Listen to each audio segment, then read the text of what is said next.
ডান প্রান্তে রাকিব হোসেন, বামে স্বপ্নের নায়ক ফারহান আলী ওয়াহিদ, এই দুজনের সাথে নতুন করে যোগ দিচ্ছেন এক বিশ্বমানের নাম্বার 9। দক্ষিণ এশিয়ার তো বটে, এশিয়ার অন্যতম সেরা আক্রমণ ভাগ তৈরি করছে বাংলাদেশ ফুটবল দল। আগামী সাফেই দেখা যাবে বিশেষ চমক, একাধিক নতুন তারকাকে নিয়ে সাফে। তবে কেমন হতে চলেছে বাংলাদেশের আক্রমণ ভাগ, তাই নিয়ে বিস্তারিত এই রিপোর্টে। মাত্র কয়েক লাখ জনসংখ্যার দেশ ক্যাপ ভার্দে প্রথমবার বিশ্বকাপে অংশ নিয়েই নকআউট পর্ব খেলে ফেলেছে।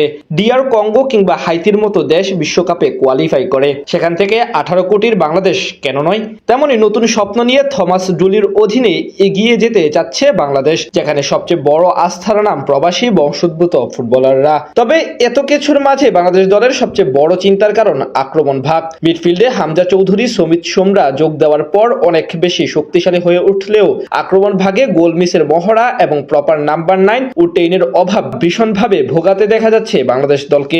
সেখান থেকে এবার মুক্তি পেতে চলেছে একাদশের বাকি পজিশনগুলোর মতো অ্যাটাকিং পজিশনেও বিশ্বমানের কয়েকজন ফুটবলার যোগ দিতে যাচ্ছেন, যার সুবাদে এখন অনেকটাই চিন্তামুক্ত হওয়ার সুযোগ পাচ্ছেন নতুন কোচ থমাস ঢুলি। সেখানে সবচেয়ে বড় নাম ফারহান আলী ওয়াহিদ।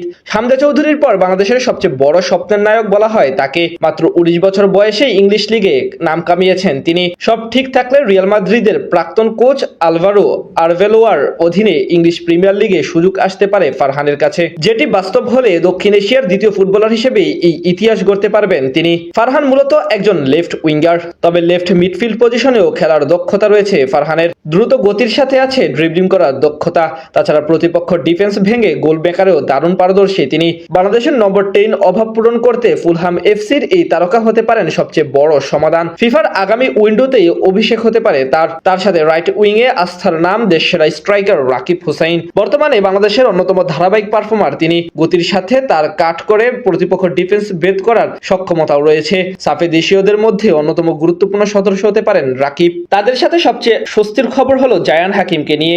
এই মুহূর্তে বাংলাদেশ দলে উইঙ্গারের পাশাপাশি একজন নম্বর 9 খুব বেশি প্রয়োজন, যাকে এক কথায় গোল স্কোরার হিসেবে খেলানো যাবে। সেদিক থেকে দীর্ঘদেহী জায়ান হাকিম হতে পারেন সবচেয়ে ভালো সমাধান। বাফুফে থেকে জানানো হয়েছে তাকেও সেপ্টেম্বরের উইন্ডোতে আনার সর্বাত্মক চেষ্টা চালানো হচ্ছে। 6 ফুট 2 ইঞ্চি উচ্চতা, বা পায়ের জাদু, গতি আর গোল করার তীব্র ক্ষুধা দেখা যায় তার মাঝে। দূরপাল্লার শট নেওয়ার দিক থেকেও তিনি বেশ পারদর্শী। সব মিলিয়ে এই তিনজনকে নিয়েই আগামী উইন্ডোতে বা সাফে নিজেদের আক্রমণ ভাগ সাজাতে পারে বাংলাদেশ দল।